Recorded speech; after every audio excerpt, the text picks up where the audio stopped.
আমি আমার প্রধান স্পিকার বিনয় ভূষণ দাসকে শুভেচ্ছা অভিনন্দন জানাই।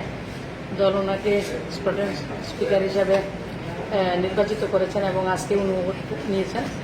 আপনারা জানেন 2 তারিখ রেজাল্ট হয়েছে এবং আমি 2টা জায়গাতে সদস্যতা আমার রয়েছে, 2টা জায়গাতে সদস্যতা সম্ভব নয় রাখা। তো তার জন্য দল আমাকে লোকসভা এবং মন্ত্রী থাকার সত্ত্বেও বিধানসভা লড়ার অনুমতি দিয়েছেন, আদেশ করেছেন, সেটা আমার অত্যন্ত গর্বের বিষয়। এবং দলের নির্দেশে আজকে আমি ধনপুর বিধানসভা কেন্দ্রের যে সদস্যপদ সেটা আমি রেজিগনেশন দিয়েছি এবং আপনাদের মাধ্যমে গোটা রাজ্য নয়, শুধু ধনপুর নয়, শুধু গোটা রাজ্যকে আমি ধন্যবাদ জানাই এবং ধনপুরের যারা গণদেবতারা, যারা নাগরিকরা, সবাইকে আমার প্রণাম, শুভেচ্ছা, কৃতজ্ঞতা। এবং আমি যে প্রতিশ্রুতি নির্বাচনে দিয়েছিলাম প্রত্যেকটা কাজ আপনাদের সঙ্গে থেকে সরকার সঙ্গে কথা বলে, সবার সঙ্গে কথা বলে ধনপুরের যতটা ডেভেলপমেন্ট করার আমি অঙ্গীকার করেছি, আমার দল করেছে, সবটা আমরা করব। ধনপুর কেন্দ্র থেকে আপনি জয়ীছেন, তারা ভারাক্রান্ত হয়ে গেছে, এই বিষয়টা তাদের উদ্দেশ্যে তাদেরকে ধন্যবাদ। ভারাক্রান্ত ওটা একটা স্বাভাবিক মানুষ, আমরা সবাই।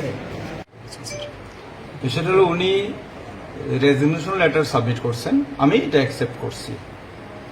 রেজিগনেশন দিয়েছেন এই কারণেই, কারণ আপনারা তো জানেন সুশ্রী প্রতিমা ভৌমিক তোমাদের কেন্দ্রীয় মন্ত্রী, যার ফলে 2টা পোস্টও উনি হোল্ড করতে পারেন না। যার ফলে ওইটাই উনি এখানে যিনি ধনপুর থেকে উনি জিতেছিলেন, ওইখানের যে মেম্বারশিপটা ওনার আছে এমএলএ হিসাবে, ওইটা উনি রিজাইন লেটার আমার কাছে দিয়েছেন এবং আমি অ্যাকসেপ্ট করছি। পরবর্তী পদক্ষেপ আপনার কি রয়েছে স্যার? যেহেতু আমার পরবর্তী পদক্ষেপ হলো কালকে তো